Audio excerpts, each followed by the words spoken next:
Doctor Yogesh और doctor Navneet को निलंबित कर दिया गया है। जिला कलेक्टर की रिपोर्ट के बाद ये कार्रवाई की गई। आपको उसकी प्रति भी दिखा रहे हैं। न्यूज 18 राजस्थान ने प्रमुखता से इस खबर को दिखाया था और उसका असर यह हुआ कि बड़ा एक्शन हुआ है। बीडी के अस्पताल में जिंदा व्यक्ति का पोस्टमार्टम करने का ये पूरा मामला, जिसमें 3 डॉक्टर्स पर गाज गिरी है। कृष्ण हमारे संवाददाता इस खबर पर ज्यादा जानकारी के साथ जुड़ गए। कृष्ण, मुझे लगता है कि इतिहास में शायद ही पहला ऐसा हो कि पोस्टमार्टम के बाद कोई व्यक्ति जिंदा निकल गया हो। क्या एक्शन अब तक?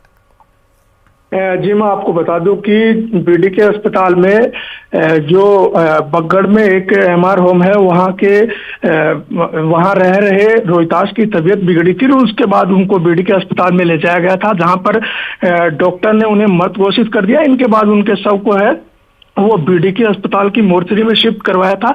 करीब 2 घंटे उनका जो है, उनको जो वहां मोर्चरी में जो डीप फ्रीज था वहां पर रखा गया और इसके बाद जो उनके शव का है वो पोस्टमार्टम किया और इसके बाद जब उनको अंतिम संस्कार के लिए शमशान ले जाया गया तो वहां उनकी बॉडी में हलचल हुई। उसके बाद आनन फानन में उनको बीडी के अस्पताल में ले जाएगा। इस पूरे मामले को संज्ञान आने के बाद जिला कलेक्टर ने इस मामले को लेकर एक तथ्यात्मक रिपोर्ट है वो बनाई है। इस रिपोर्ट के अंदर जो बीडी के अस्पताल के पीएमओ है डॉक्टर संदीप पचाड़ और जो इमरजेंसी के अंदर जो डॉक्टर जिन्होंने उनको मृत घोषित किया था, डॉक्टर योगेश, और उसके बाद जो पोस्टमार्टम किया था डॉक्टर नवनीत, उन तीनों की लापरवाही है वो सामने आई है। इसके बाद जिला कलेक्टर ने वो रिपोर्ट है वो भेजी। रिपोर्ट भेजने के बाद देर रात इस पूरे मामले में एक्शन लेते हुए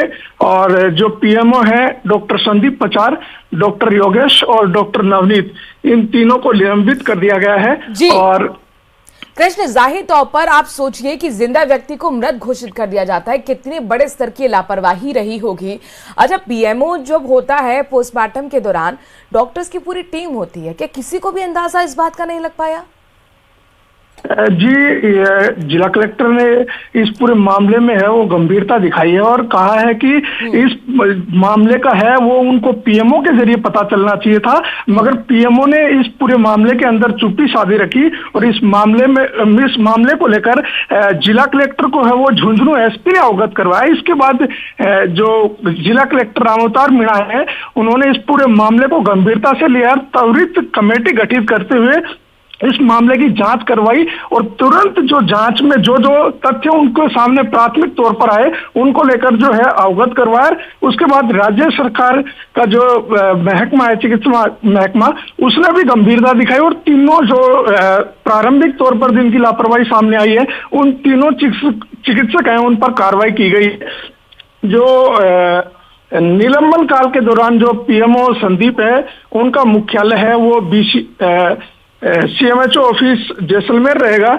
वहीं जो मृत घोषित करने वाले जो डॉक्टर हैं डॉक्टर योगेश जाखड़, उनका जो निलंबन काल के दौरान मुख्यालय है वो सीएमएचओ ऑफिस बाड़मेर रहेगा।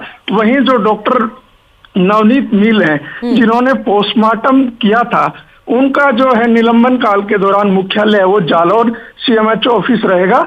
और इन तीनों जो डॉक्टर्स हैं उनके खिलाफ विभागीय जांच है वो शुरू कर दी गई है। जी बिल्कुल कृष्ण, क्योंकि डॉक्टरों की ये बड़ी लापरवाही सामने आई है।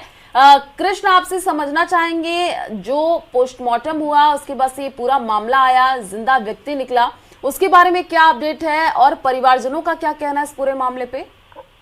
जी, मैं आपको बता दूं कि ये जो है रोहिताश, ये जो बगड़ के आदर्श नगर है वहां पर एमआर होम संचालित है और ये ना ही तो बोल सकते हैं ना ही सुन सकते हैं।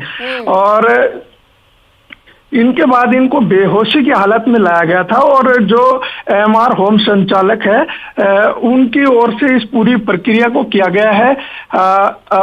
जो जानकारी सामने आई है कि इनके परिजन हैं, उनकी जो ये परिजन है वो इनको लेकर कोई जानकारी सामने नहीं आई और ये जो एमआर होम है वहीं रह रहे थे। कृष्ण, आप तक आवाज पहुंच रही है?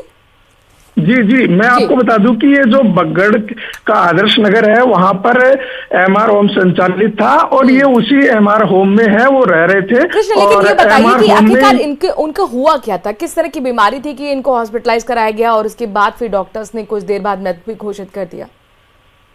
जी मैं आपको बता दूं कि एमआर होम में इनकी अचानक तबीयत बिगड़ी थी और उनके बाद बेहोशी की हालात में है वो इनको जो झुंझुनू जिले का सबसे बड़ा राजकीय बीडीके अस्पताल है वहां पर लाया गया था और इमरजेंसी में इनका इलाज है वो किया गया था।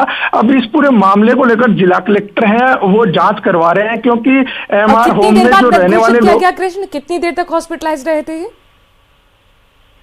ये करीब 15 से 20 मिनट है, ये इमरजेंसी में रहे थे और इस पूरे मामले में है वो जिला कलेक्टर है वो एमआर होम है वहां की भी जांच करवाएंगे, क्योंकि वहां पर भी मेडिकल है रहने वाले लोगों का होता है और किस तरह क्या तबीयत बिगड़ी इसको लेकर भी है वो रिपोर्ट है वो जो कमेटी जो जांच की है वो वहां की रिपोर्ट बनाकर भी है सौंपेगी कि ये वहां रह रहे थे, क्या इनका पहले से कोई इलाज चल रहा था, किस तरह क्या बेहोश हुए, क्या कारण रहे, उसको लेकर भी कमेटी है वो अपनी रिपोर्ट सौंपेगी। जी पूरी प्रक्रिया यहाँ पर रहती है कृष्ण, जाहिर तौर पर तो यहाँ पर कई सवाल अब खड़े हो गए हैं। कृष्ण, आपसे एक और सवाल है कि जो है व्यक्ति जो कि जिंदा निकला, जैसे कि आप उसका नाम भी बता रहे हैं और आप बता रहे हैं कि वो बोल भी नहीं पा रहा था, सुन भी नहीं पा रहा था, अभी उसकी स्थिति क्या बनी हुई है फिलहाल? अभी वो जो है आईसीयू है वहां पर इलाज जारी है और उनकी स्थिति है वो स्थिर बनी हुई है। इस पूरे मामले को लेकर जिला कलेक्टर हैं वो लगातार अपडेट ले रहे हैं और उन्होंने जो झुंझुनू तहसीलदार महेंद्र मूड है उनको इस जो उच्च स्तरीय जांच के लिए जो कमेटी बनाई है उनमें नियुक्त किया है और जो तहसीलदार हैं वो लगातार उनके स्वास्थ्य को लेकर अपडेट है वो जिला कलेक्टर को दे रहे हैं। वहीं जिला कलेक्टर ने इस पूरे मामले को लेकर जो स्वास्थ्य निदेशक हैं उनको भी अवगत करवा रखा है, साथ ही जो संभागीय आयुक्त है उनको भी इस मामले को लेकर जानकारी दे दी गई है। जी कृष्ण, कब तक रिपोर्ट सौंपने की बात कही गई है? दूसरा सवाल ये भी कि जितने भी आरोपी डॉक्टर्स थे क्या सभी पर एक्शन हो गया है अब तक?